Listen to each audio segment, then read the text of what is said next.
In the summer of 1971, the quiet suburban community of Columbus, Ohio, was unsettled by the disappearance of Sammy and Tommy Callahan. It happened on a warm July evening during the town's annual fair, an event usually marked by joyful laughter and colorful carnival rides. But on that night, beneath the glittering lights, a shadow was cast that would linger for decades. Witnesses placed the 8-year-old twins near the entrance of the old funhouse just after sunset. They were spotted in matching striped shirts, sharing cotton candy, their giggles blending with the distant hum of carnival music. The lights of the Ferris wheel spun hypnotically, while the calliope echoed a haunting tune unnoticed by the families caught up in their own excitement. As the twins moved toward the distorted mirrors at the funhouse entrance, a cloud drifted across the moon, briefly plunging the scene into near darkness. When the moonlight returned moments later, Sammy and Tommy had vanished. Their parents, Linda and Michael Callahan, searched frantically, calling their sons' names through growing waves of panic. Their voices, initially calm and reassuring, quickly grew strained, echoing desperately through the labyrinthine corridors of the funhouse. Police arrived within minutes, flashlights cutting harsh beams through the twisting tunnels and warped mirrors. Officers checked every hidden alcove and trap door, but found nothing except footprints in the dust, small, sneakered marks that stopped abruptly in front of an opaque glass mirror at the maze's far corner. Detective Robert Larkin, young but already carrying a seriousness beyond his years, traced the outline of tiny fingerprints on the mirror's edge. There was something coldly clinical about his silence, the careful way he cataloged every detail. The funhouse mirror stared blankly back its distorted surface, offering no clues, only reflections warped into grotesque shapes. Outside, the fair continued oblivious, but among the swirling rides, neon lights and vendors shouting their wares, unease began to spread. Carnival workers whispered nervously, glancing toward Rick, the grim-faced ride operator who'd yelled at the twins earlier. Parents clutched their children tighter, pulling them away from the shadows cast by tents and trailers. No one noticed Aunt Maggie, quiet and composed, standing alone at the edge of the gathering crowd. She held a small locket tightly between trembling fingers, her face pale beneath the carnival lights. Her eyes, strangely detached, watched the unfolding chaos with something that almost resembled satisfaction. In the distance, the funhouse stood silent, guarding its secrets, while Sammy and Tommy's laughter echoed faintly now, nothing more than a fading memory. The first night passed in a haze of panic and confusion. As dawn broke over the Columbus Fairgrounds, the cheerful masks of the carnival were replaced with grim, weary faces. The lights and laughter were gone, leaving behind only silence, punctuated by distant sirens and hushed murmurs. Detective Larkin stood at the taped-off funhouse entrance, his eyes methodically scanning every inch of the fading footprints in the dirt. Rumors had already begun to swirl. The carnival workers whispered furtively to one another, eyes darting toward Rick Bannister, the surly ride operator known for his short temper. Rick had shouted at Sammy and Tommy just hours before they vanished. He'd caught them running too close to the roller coaster tracks and threatened to throw them off the grounds. To Rick, discipline was an obsession, and unruly children grated on him like nails on a chalkboard. Larkin watched Rick from afar, noting the man's clenched fists and taut jaw. The operator paced beside the silent ride's chains, clinking softly in his nervous hands. As the detective approached, Rick stiffened visibly, eyes narrowing with guarded hostility. "I already told you," Rick growled before Larkin could speak. "I yelled at the kids. So what? I yell at lots of kids. Doesn't mean I'd hurt them." Larkin studied Rick's face. His dark eyes, shadowed beneath bushy brows, revealed something buried deep: anger, perhaps regret. But were they the eyes of a predator? Nearby, Aunt Maggie watched the exchange from behind yellow police tape. She stood quietly beside her sister Linda, who sobbed softly into a tissue. Maggie placed a comforting hand on Linda's shoulder, murmuring quiet words of reassurance. Yet her gaze lingered intent and cold on the detective as he interrogated Rick. Linda squeezed her sister's hand tightly. "They'll find them, won't they, Maggie?" "Of course," Maggie replied softly. Her voice was gentle yet distant, as if her thoughts lay somewhere far away. She glanced down briefly at the small gold locket around her neck, engraved simply with the letter M. Her fingers brushed it lightly, almost protectively. Across the fairground, Detective Larkin finished questioning Rick, turning back toward the funhouse. Rick watched him leave, eyes darkening with quiet resentment. Behind him, the abandoned rides creaked softly in the morning breeze, a ghostly symphony that echoed the night's tragedy. But no one noticed Maggie's subtle half-smile, or the way she quickly tucked the locket beneath her blouse, hiding it away, as if it were something dangerous, something to keep carefully concealed from prying eyes. By the second day, the oppressive weight of suspicion hung over Columbus, settling thickly in every whispered conversation. Detective Larkin moved methodically, sifting through stories, collecting fragments of truth, each clue carefully catalogued. His path soon led him toward a modest gray-painted house on Birch Street, home of recently fired schoolteacher Gerald Doyle. Doyle sat quietly at his kitchen table, his worn face drawn and pale eyes hollow from lack of sleep. He'd once been respected, known for patience and kindness. But accusations from Sammy and Tommy had stripped that all away, branding him as abusive. Now bitterness simmered quietly beneath his polite facade. "I never touched those boys," Doyle insisted calmly, his voice brittle. "Their accusations ruined my life, but I would never hurt a child." Yet Larkin noticed the tremor in Doyle's hands, the way his knuckles whitened as he gripped his coffee mug tighter, eyes fixed on some unseen memory. The detective glanced discreetly around the dimly lit kitchen, noting the stacks of unpaid bills, discarded teaching certificates, and empty liquor bottles tucked discreetly behind the counter, evidence of a man unraveling quietly, unseen by neighbors who only saw the mild-mannered teacher Doyle had once been. "You have every reason to resent the twins," Larkin pressed gently, measuring Doyle's reactions carefully. "They cost you your job, your reputation." Doyle flinched slightly, pain flickering momentarily across his features before he regained control. "Resentment doesn't make me a kidnapper detective." Outside, Aunt Maggie walked briskly along Birch Street, her eyes lingering briefly on Doyle's house. She appeared outwardly composed, dressed neatly, the locket gleaming faintly at her throat. Yet her hands shook imperceptibly as she adjusted her coat collar against the chill morning breeze. Maggie had comforted Linda tirelessly, appearing quietly supportive, always nearby, but unobtrusive, a reassuring presence in the unfolding chaos. Still, she seemed drawn repeatedly to the neighborhood where Doyle lived, her eyes subtly searching windows, watching doors, as if silently reassuring herself of something unspoken. As Larkin stepped out of Doyle's house, Doyle's gaze followed, darkened by quiet rage, directed not at the detective, but toward an empty space of the past. A past he could never reclaim. To Larkin, Doyle's bitterness was motive enough, yet something still felt incomplete, like a puzzle missing an essential piece. Across the street, Maggie hurried away, head lowered, eyes betraying a flicker of unease. Her fingers nervously traced the edge of the hidden locket beneath her blouse. Feeling its cold, damning presence, a quiet burden carried silently, patiently. Behind her, Doyle stared silently from his window eyes, lost, seeing nothing but shadows of innocence lost, and lives destroyed, his own, the twins, perhaps others yet unknown. As the days stretched into weeks, the disappearance of Sammy and Tommy remained unsolved, twisting Columbus into a town haunted by suspicion. Detective Larkin, methodical and unrelenting, turned his attention next to Carla Jennings, the quiet neighbor who'd lived beside the Callahans for years, seemingly unnoticed in their shadow. Carla greeted Larkin at her front door, a forced smile tightening her lips. Her small house was meticulously neat, yet uncomfortably cold, an unsettling orderliness masking something simmering beneath. She gestured him inside, movements, stiff, eyes wary. "I suppose you're here about Sammy and Tommy," she began quietly, avoiding his gaze. "You don't seem surprised," Larkin replied evenly, watching her carefully.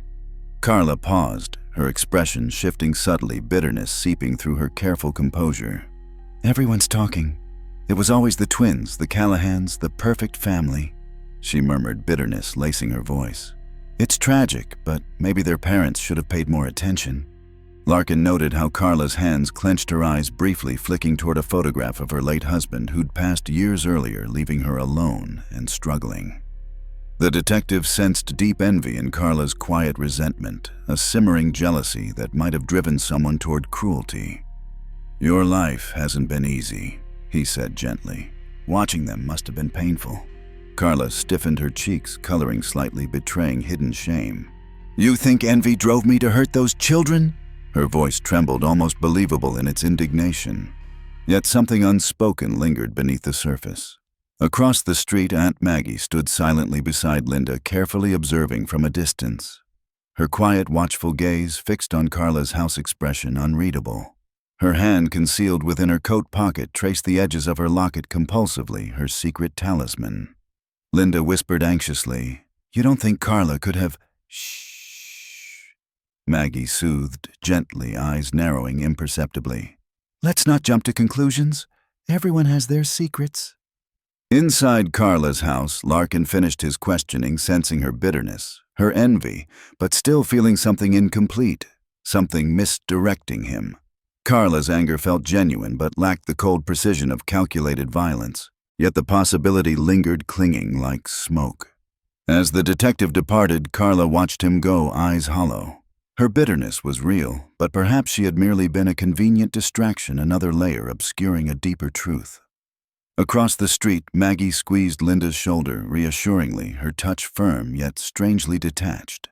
She turned away, fingers still clutching the hidden locket, feeling its familiar weight pressing coldly against her chest, a quiet reminder of things buried, secrets kept carefully hidden beneath layers of suspicion. No one noticed Maggie's fleeting glance toward the carnival grounds, eyes darkening briefly, remembering. Time drifted forward, burying Sammy and Tommy's disappearance beneath decades of silence. Columbus moved on, yet beneath the town's quiet surface, unanswered questions lingered like shadows. Detective Larkin eventually retired, haunted by the case that eluded resolution. The carnival continued to travel, leaving behind memories and nightmares in its wake. 25 years later, Benny Conroy, once the cheerful clown known as Bubbles, had aged into a tired, haunted man. Wrinkles etched his face, his bright makeup replaced by pale skin and weary eyes. He'd seen thousands of towns and countless faces, yet the Callahan twins remained etched in his memory, frozen forever as the boys who vanished beneath the lights. One autumn afternoon, the carnival returned to Columbus, bringing Benny full circle. Walking slowly past the fading tents and rusting rides, he paused before the decrepit funhouse, its entrance sealed and forgotten. The peeling paint whispered neglect, but something drew Benny closer, compelled by old memories. Pushing aside a loose wooden plank, Benny stepped inside. The air was stale, thick with the scent of mold and decay. He moved through shadowy corridors, floorboards creaking softly beneath his feet. The mirrors remained their reflections, now warped with age, distorting his movements into something grotesque. In a back corner, Benny paused, noticing a mirror slightly ajar, its hinges rusted. With trembling hands, he pulled gently, revealing a narrow hidden compartment just large enough to conceal secrets. His breath caught sharply. Inside lay unmistakable relics of the past. Sammy's shattered glasses frames, bent lenses cracked. Tommy's jacket torn and faded with time. Benny's pulse quickened, dread pooling coldly in his gut. The forgotten items spoke silently of innocence, lost violence concealed. As he reached forward, fingertips brushing the brittle fabric, something glinted faintly beneath. Carefully, Benny lifted a delicate silver chain, revealing a locket engraved simply with an M. He frowned, turning the locket slowly in his hand, unaware of the hidden significance. Footsteps echoed softly behind him, and Benny turned sharply, heart pounding. In the shadows stood Aunt Maggie, now older, yet poised, her expression calm, composed, a stark contrast to Benny's alarm. She offered a faint smile, though her eyes were cold. "Remembering old ghosts?" she asked quietly, voice smooth, steady, betraying nothing. Benny swallowed, clutching the locket tightly. "I found this here. Strange." Maggie stepped closer, her movements deliberate, gaze fixed intently on Benny's clenched hand. "Sometimes things are hidden for a reason," she murmured softly. "Not everything buried should be unearthed." As she spoke, Benny felt unease ripple through him, intuition whispering danger. Maggie's eyes flickered briefly, betraying a secret, long-held, carefully hidden something Benny was not meant to uncover. Outside, carnival lights flickered weakly, oblivious to the quiet, dangerous confrontation unfolding within. Benny's hand trembled slightly as he stepped out of the funhouse, heart still hammering from Maggie's unsettling words. He knew instinctively that something darker lay beneath her calm facade. Unable to shake his dread, Benny went directly to the police, handing over the locket, jacket, and glasses to Detective Sarah Keller, a young investigator whose sharp intuition rivaled her predecessor, Robert Larkin. Detective Keller laid the fragile relics gently across her desk. The glasses and jacket were haunting reminders, but her eyes were drawn repeatedly to the locket. Its engraved M seemed to mock her, a puzzle piece without context. Digging through dusty case files, Keller discovered old notes, evidence carefully logged by Larkin decades earlier. She pieced together fragments of suspicion threads that once pointed to Rick Bannister, Mr. Doyle, and Carla Jennings. Yet the locket fit none of their stories, and Keller sensed a piece missing from the puzzle, something overlooked by weary eyes. As night settled, Keller revisited Linda Callahan, now elderly and fragile, who greeted her with weary resignation. Beside her sat Maggie, her presence quiet yet commanding, listening intently as Keller spoke. When Keller carefully displayed the locket, Linda gasped sharply, her hand rising to her lips. "That looks familiar." Maggie's eyes widened briefly, then quickly returned to composure, fingertips pressing softly into the arm of her chair. "Perhaps a coincidence," she murmured. Linda shook her head, voice trembling. "I remember now. Jenny had one just like it given to her by Maggie years ago." Maggie tensed slightly, forcing a patient smile. "Memory plays tricks, Linda." But Keller saw the subtle panic in Maggie's eyes, noticed her fingers tremble briefly, barely perceptible yet revealing. The detective nodded politely, sensing tension thickening beneath their carefully maintained civility. After leaving, Keller tracked down Jenny, Sammy, and Tommy's cousin, now grown, carrying the quiet burden of loss. Jenny recognized the locket immediately, eyes widening in disbelief. "Aunt Maggie gave me one identical to this when I was a child," Jenny whispered, fingers brushing the cool metal. "She said it was special, something just for family." Jenny's voice faltered, memories flooding back, shadows she'd buried years before now suddenly sharp and vivid. "She always acted strange around Sammy and Tommy, never openly unkind, but something beneath the surface." Keller watched closely, intuition whispering urgently. Maggie had hidden herself carefully behind comforting words and gentle gestures. Yet beneath that veneer lay something chilling, something capable of quiet cruelty. Detective Keller returned to the precinct, the locket heavy in her hand. Maggie had hovered unnoticed, her motives concealed by the perfect camouflage. A helpful aunt, silently resentful, carrying jealousy like poison beneath a comforting mask. The truth was emerging quietly, patiently from the shadows.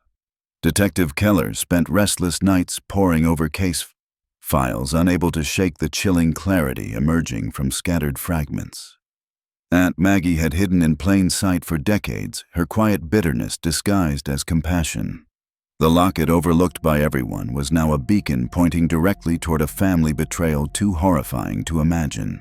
Returning to the archives, Keller searched meticulously through decades-old boxes, uncovering forgotten notes and witness statements yellowed by age. Among these relics, one small faded photograph caught her attention. It showed a younger Maggie standing stiffly behind Linda, her smile, strained eyes strangely distant, her hand reaching protectively toward her throat, grasping the same engraved locket. Keller's stomach tightened. The photograph predated the twins' disappearance, proving Maggie had owned the locket long before the carnival night. It connected her unmistakably to that hidden compartment. Yet even as the evidence stacked ominously, Keller struggled to fathom why Maggie would betray her own family, her sister's children. That evening, Keller revisited Maggie's home alone. Maggie opened the door calmly, betraying no surprise at the detective's sudden appearance. She invited Keller inside, movement, steady eyes, cool and unreadable. "More questions?" Maggie's voice remained smooth, disarming. "One or two?" Keller replied evenly, carefully, watching Maggie's reactions as she displayed the faded photograph. Maggie's composure flickered briefly, her breathing subtly uneven. "You recognize this, of course?" Keller pressed, voice steady. Maggie hesitated, then nodded slowly, feigning quiet nostalgia.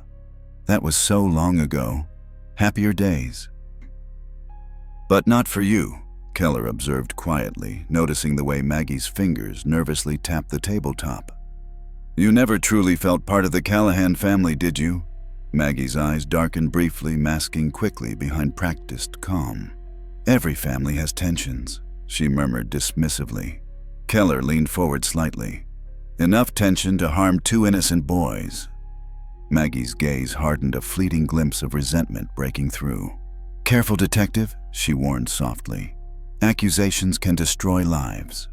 Keller held Maggie's gaze unwavering. Secrets do more damage, especially those hidden for decades. As Keller departed, Maggie stood silently in the doorway, watching her leave. When alone, Maggie's mask slipped completely. She turned sharply, breathing, rapid eyes darting frantically.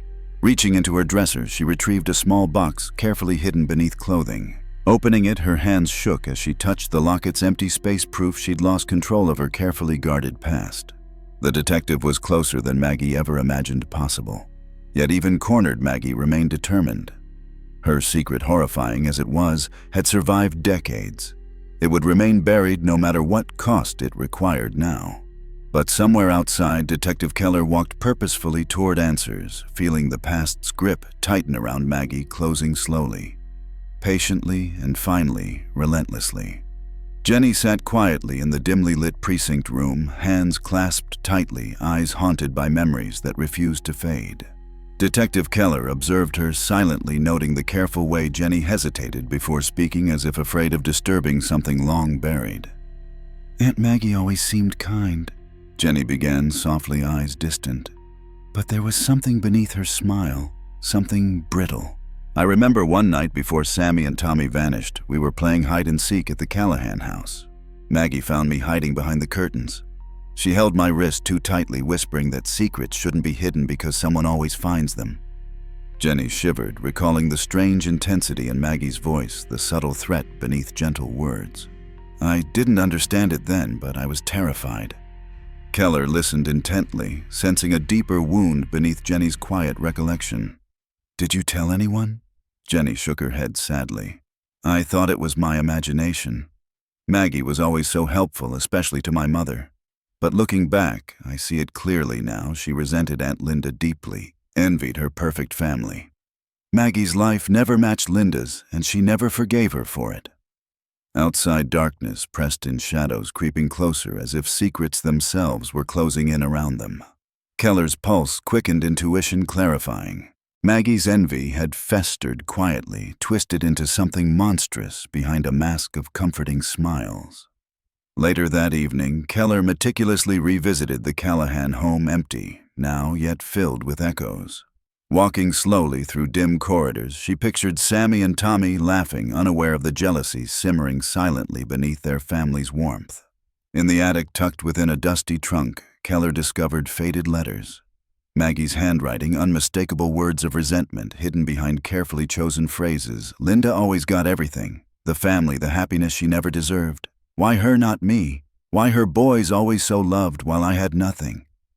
Keller felt a chill crawl down her spine. Maggie had concealed her envy masterfully, yet the letters exposed her hidden bitterness, her growing resentment, a silent rage, carefully nurtured, capable of unimaginable betrayal. Across town, Maggie paced restlessly, anxiety fraying her controlled composure. She'd been meticulous, careful, yet now her carefully woven secrets unraveled thread by thread. Memories flooded back, holding Sammy's glasses, hearing Tommy's frightened voice echoing softly in the funhouse darkness. She'd believed the secret would die with her, yet it now threatened exposure. Her fingers brushed the empty spot around her neck, feeling the absence of the locket keenly. Her quiet rage returned, fueling desperation. Maggie's carefully maintained facade cracked, revealing beneath it a heart blackened by decades of jealousy. A heart now determined to protect its darkest secret, whatever the price. In the shadows, Detective Keller pieced together Maggie's quiet betrayal, unaware of the danger swiftly closing in from the darkness. Detective Keller stood at the edge of the Fairgrounds, now silent and empty beneath a cold moon. She stared toward the dilapidated funhouse, its hollow eyes of broken windows staring blankly back, concealing decades-old secrets. Maggie's letters had confirmed Keller's suspicions, yet the truth felt incomplete, dangerously elusive. Earlier that evening, Maggie had vanished quietly from her home, leaving behind only an empty room and a single photograph torn carefully in half, Linda's smiling face, severed neatly from Maggie's own. It spoke volumes of silent hatred. Keller moved purposefully toward the funhouse entrance, flashlight slicing through shadows. Inside, stale air enveloped her, heavy with mold and forgotten despair. Floorboards groaned softly, the distorted mirrors casting grotesque reflections of her cautious steps. Reaching the hidden compartment, Benny discovered Keller paused, noticing fresh marks near the mirror's edge. Someone had recently returned. Her heartbeat quickened, senses sharpening. She wasn't alone. A voice echoed softly behind her, cool, controlled. "Detective Keller, some things should stay hidden." Maggie stepped slowly from the shadows, her face pale, yet resolute eyes betraying decades of quiet rage finally revealed. Her calm composure had slipped away, replaced by something chillingly calculating. "You hid your bitterness perfectly," Keller said calmly, eyes locked on Maggie's tense frame. "All those years of quiet envy. You hated Linda so much you destroy her children?" Maggie's lips twisted faintly, a bitter smile surfacing. "She had everything. The perfect husband, the perfect family, things always denied to me. Linda never appreciated what she had. Those boys were just another symbol of her undeserved fortune." Keller watched Maggie closely, noticing the tremble of suppressed anger in her hands. "You brought them here, didn't you?" "Told them it was a game." Maggie's jaw clenched. "It was supposed to be quick, just to frighten them, hurt Linda for once. But things went wrong. They panicked, ran deeper inside, fell into darkness." Her voice broke slightly, cold detachment momentarily faltering. Keller's grip tightened on her flashlight. "And you left them here, alone." Maggie's eyes hardened again, bitterness overcoming regret. "Secrets must be protected. Linda never suspected. No one did. Until now." The detective took a careful step forward, cautious yet resolute. "It's over, Maggie." But Maggie shook her head slowly, her expression shifting to quiet defiance. "No, detective. I've carried this burden long enough. It ends only when I choose." She turned abruptly, fleeing deeper into the maze of mirrors. Keller's voice echoed sharply, demanding Maggie to stop, but her figure vanished swiftly into shadows.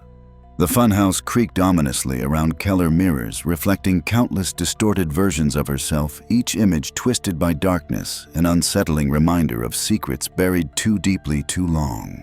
Maggie's truth had emerged from shadows, and now Keller raced toward confrontation, knowing the quiet, hidden betrayal would finally end tonight, one way or another.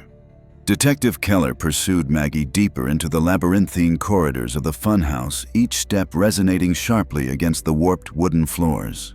Her flashlight beam danced wildly, bouncing off mirrored walls, casting disorienting reflections in every direction. Maggie's footsteps echoed ahead, rapid yet faltering, betraying growing desperation. "Maggie, there's nowhere left to run," Keller called out calmly, her voice steady despite the tightening knot of tension inside. "Face what you've done." Maggie's voice drifted back, brittle yet defiant. "You can't understand. I spent a lifetime in Linda's shadow, always second best. Those children were just another reminder." The detective moved carefully, flashlight sweeping corners, each reflection twisted, grotesquely distorting reality. Suddenly, a faint creak betrayed Maggie's location, and Keller swiftly turned toward a narrow passageway, her breath quickening with anticipation. At the end stood Maggie, cornered before a cracked mirror, face pale in the harsh light. Her eyes flashed dangerously, but her shoulders sagged, burdened by the weight of exposure. "You stole their lives," Keller said steadily, voice tinged with quiet outrage. "You destroyed your own family." Maggie laughed bitterly, the sound brittle, hollow. "Linda destroyed me long before I touched those boys. Their panic was an accident, but their disappearance I had no choice." Keller shook her head slowly, pity mixing with disgust. "You had every choice. Your envy poisoned everything." Maggie stepped back defensively, pressing against the mirror, the cracked surface splintering further beneath her touch. "And now you judge me," she hissed. "You've never known invisibility, the agony of watching others take what should have been yours." Keller inched closer, noticing the subtle shift in Maggie's stance, desperation edging toward something dangerous. "Let me help you," Keller urged cautiously. "Don't let this end violently." But Maggie's eyes narrowed, revealing icy determination. "It's already too late." Before Keller could react, Maggie lunged abruptly, shattering the mirror behind her with desperate force. Glass exploded outward, slicing through the air. Keller shielded herself instinctively, feeling shards nick her skin sharply, tiny lines of warmth streaking her face. When Keller opened her eyes, Maggie had vanished through the jagged opening, disappearing into darkness beyond. The detective quickly moved forward, flashlight illuminating a hidden crawl space behind the shattered mirror, a narrow tunnel forgotten by everyone but Maggie. Heart pounding, Keller squeezed through the opening, feeling cold air brush her skin. Ahead lay only shadows, silence, and the unknown. Yet she knew Maggie couldn't escape the truth any longer. The labyrinth's end drew nearer, darkness tightening around Maggie and the decades of quiet betrayal she had desperately hidden. Keller moved resolutely forward, determined to confront the chilling heart of a family's secret nightmare. Tonight, beneath the funhouse's twisted mirrors, envy's poisonous reflection would finally be exposed, its horror illuminated fully at last. Detective Keller crawled forward through the claustrophobic tunnel, heart hammering against her ribs. Cold, musty air filled her lungs, each breath scraping painfully. Her flashlight wavered ahead, illuminating the narrow passageway lined with rotted wooden planks and cobwebs that brushed against her face like ghostly fingers.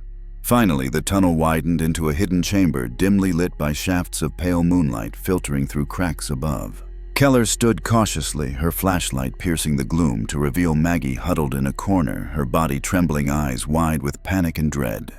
Around her lay scattered remnants of a horrifying past, frayed ropes, rusted chains, and a small broken shoe partially buried beneath layers of dirt.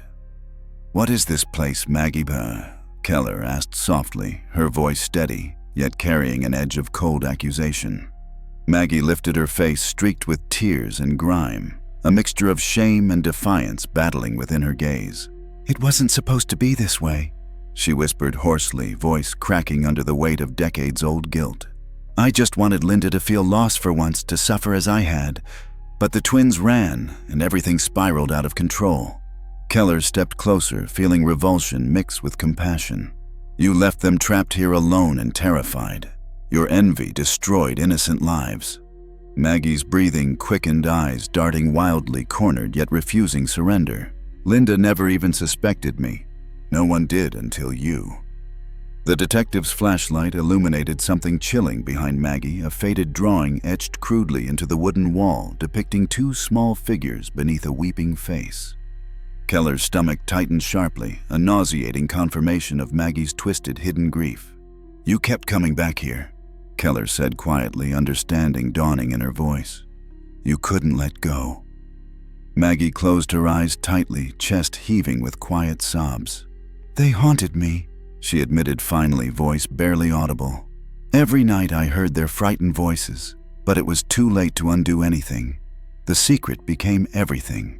A distant noise broke through the silence, a scraping sound, muffled footsteps. Keller turned swiftly, flashlight illuminating Detective Robert Larkin, now elderly, yet drawn instinctively back to the case that defined his life. His presence was solemn, eyes heavy with sorrow. "I always knew the answer lay here," Larkin said softly, voice weary. "It just took too long to see the truth clearly." Maggie shrank back, seeing judgment reflected in both detectives' eyes. Her secrets had finally collapsed, leaving only the stark, undeniable horror of what she'd done. Outside, carnival rides loomed silently beneath the pale moon, monuments to innocence forever tarnished. Inside the hidden chamber, decades of lies unraveled into cold reality. Maggie's quiet betrayal had scarred Columbus deeply, yet at last the truth, dark and unforgiving, had emerged, leaving nowhere left to hide. In the days following Maggie's arrest, Columbus struggled to reconcile decades of quiet betrayal and hidden pain. The carnival left town silently, taking with it the rusted rides and faded memories, leaving behind a community haunted by its uncovered past. Jenny stood alone before Sammy and Tommy's newly erected memorial, two simple stones beneath a flowering maple tree, their branches gently swaying leaves, whispering softly in the wind. Beside her, Detective Keller remained quietly supportive, eyes reflecting empathy and quiet resolve. Jenny's voice trembled slightly, the weight of loss and betrayal still fresh. "I always wondered why Maggie seemed so distant, why she never truly smiled. But this darkness, I never imagined." Keller placed a gentle hand on Jenny's shoulder, sensing her quiet strength beneath layers of pain. Sometimes envy turns inward, twisting until it destroys everything it touches. Maggie allowed resentment to consume her. Jenny nodded slowly, eyes filling with tears. But it won't consume us. We won't let hatred define our family anymore. A familiar figure approached cautiously, Linda Callahan, frail yet composed, stepping forward to embrace her niece gently. The two women held tightly to each other, grief and forgiveness mingling silently their shared pain, becoming a bridge toward healing. As the sunlight filtered softly through the maple leaves, Jenny reached carefully into her pocket, revealing Maggie's small engraved locket. She hesitated briefly, then placed it gently on the memorial stones, a quiet acknowledgement of past wounds now released into the open. As they stood silently, Jenny looked at the memorial one last time. The real journey was just beginning. In the end, that was the lesson: evil might hide behind familiar faces, but love endures. As they moved toward healing, Jenny squeezed Linda's hand. "I'm scared," Jenny whispered softly, eyes reflecting uncertainty, yet glimmering with fragile hope. Linda squeezed gently, voice reassuring. "We'll face it together, one step at a time."